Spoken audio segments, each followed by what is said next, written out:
A Ghost Story by Mark Twain.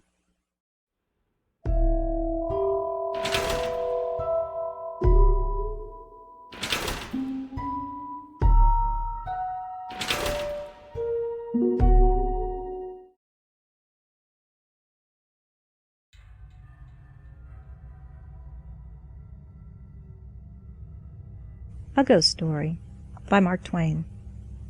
I took a large room, far up Broadway in a huge old building whose upper stories had been wholly unoccupied for years, until I came. The place had long been given up to dust and cobwebs, to solitude and silence. I seemed groping among the tombs and invading the privacy of the dead that first night I climbed up to my quarters. For the first time in my life, a superstitious dread came over me, and as I turned a dark angle of the stairway, and an invisible cobweb swung its lazy woof in my face and clung there, I shuddered, as one who had encountered a phantom. I was glad enough when I reached my room, and locked out the mold in the darkness. A cheery fire was burning in the grate, and I sat down before it with a comforting sense of relief. For 2 hours I sat there, thinking of bygone times, recalling old scenes and summoning half-forgotten faces out of the mists of the past, listening in fancy to voices that long ago grew silent for all time, and to once familiar songs that nobody sings now.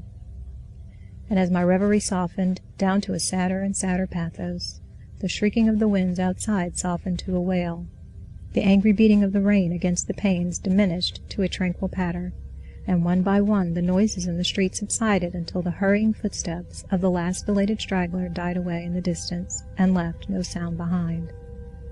The fire had burned low. A sense of loneliness crept over me. I rose and undressed, moving on tiptoe about the room, doing stealthily what I had to do, as if I were environed by sleeping enemies whose slumbers it would be fatal to break. I covered up in bed and lay listening to the rain and wind and the faint creaking of distant shutters till they lulled me to sleep. I slept profoundly, but how long I do not know. All at once I found myself awake, and filled with a shuddering expectancy. All was still. All but my own heart. I could hear it beat. Presently the bedclothes began to slip away, slowly toward the foot of the bed, as if someone were pulling them. I could not stir. I could not speak. Still, the blankets slipped deliberately away till my breast was uncovered. Then with a great effort I seized them and drew them over my head. I waited, listened, waited. Once more that steady pull began, and once more I lay torpid a century of dragging seconds till my breast was naked again. At last I roused my energies and snatched the covers back to their place and held them with a strong grip. I waited. By and by I felt a faint tug and took a fresh grip.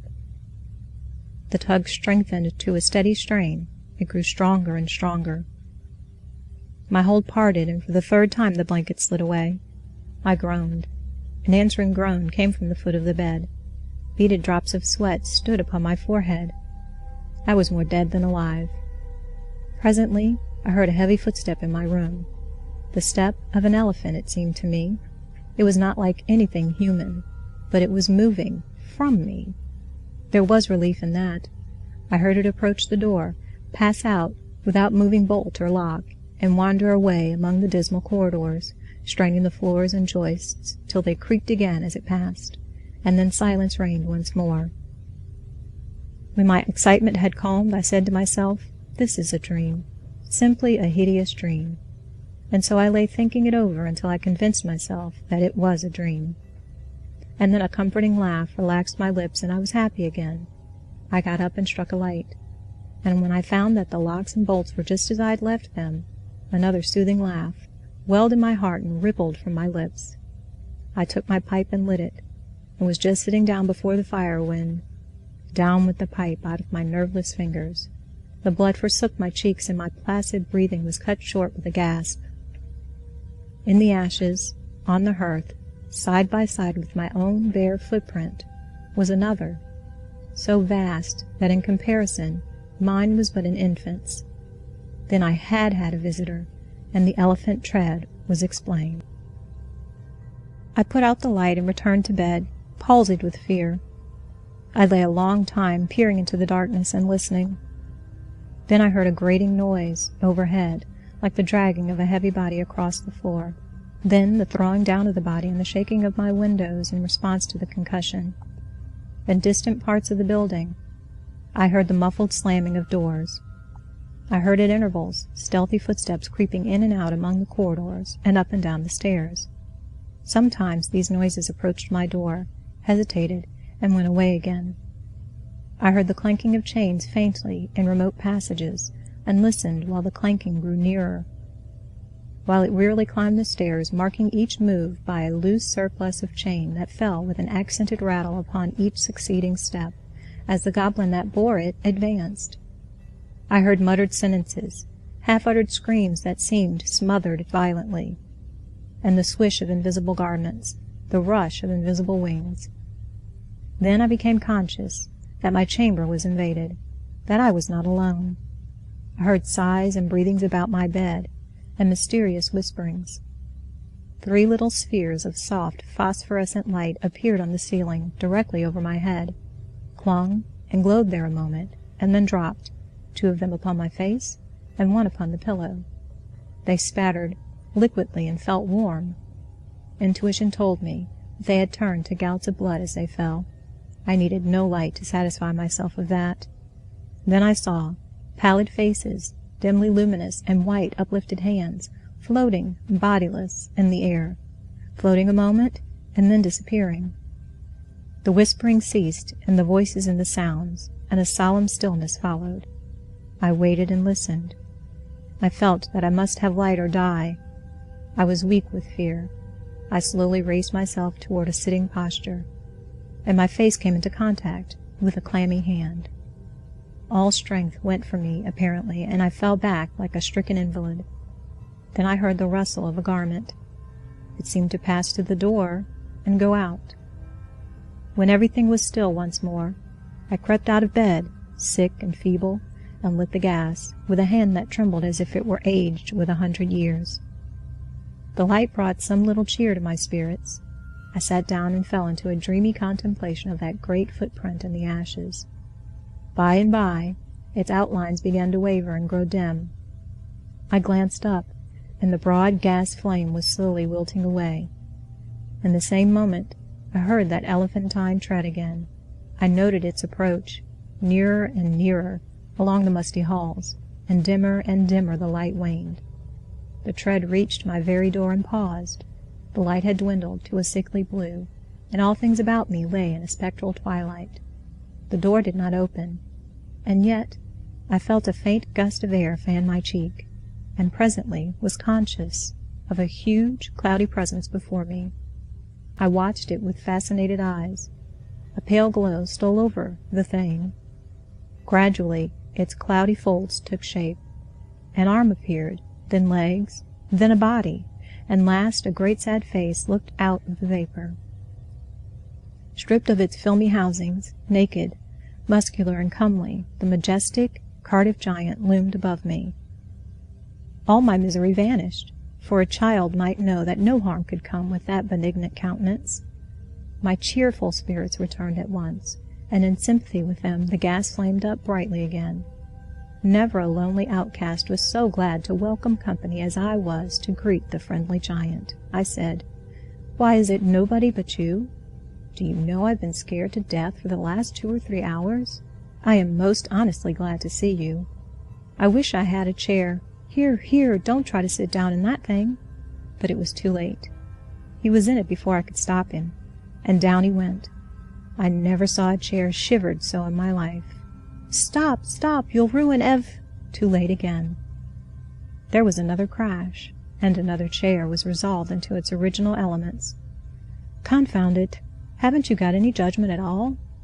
Do you want to ruin all the furniture on the place? Here, here, you petrified fool!" But it was no use. Before I could arrest him, he had sat down on the bed, and it was a melancholy ruin. Now what sort of a way is that to do? First you come lumbering about the place, bringing a legion of vagabond goblins along with you to worry me to death, and then when I overlook an indelicacy of costume, which would not be tolerated anywhere by cultivated people, except in a respectable theatre, and not even there if the nudity were of your sex, you repay me by wrecking all the furniture you can find to sit down on? And why will you? You damage yourself as much as you do me. You've broken off the end of your spinal column and littered up the floor with chips of your hams till the place looks like a marble yard. You ought to be ashamed of yourself. You are big enough to know better. Well, I will not break any more furniture. But what am I to do? I have not had a chance to sit down for a century, and the tears came into his eyes.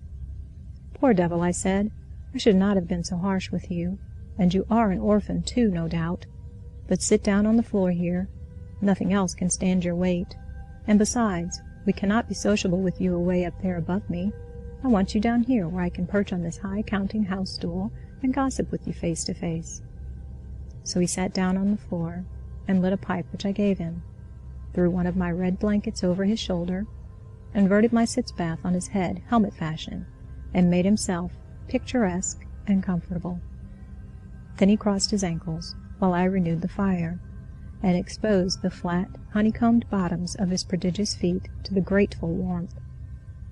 What is the matter with the bottom of your feet, and the back of your legs, that they are gouged up so? Infernal chilblains! I caught them clear up to the back of my head, roosting out there, under Newell's farm. But I love the place. I love it as one loves his old home. There is no peace for me like the peace I feel when I'm there. We talked along for half an hour, and then I noticed that he looked tired, and I spoke of it. Tired? He said. Well, I should think so. And now I will tell you all about it, since you've treated me so well. I am the spirit of the petrified man that lies across the street there in the museum. I am the ghost of the Cardiff giant. I can have no rest, no peace, till they have given that poor body burial again. Now what was the most natural thing for me to do to make men satisfy this wish? Terrify them into it, haunt the place where the body lay. So I haunted the museum, night after night.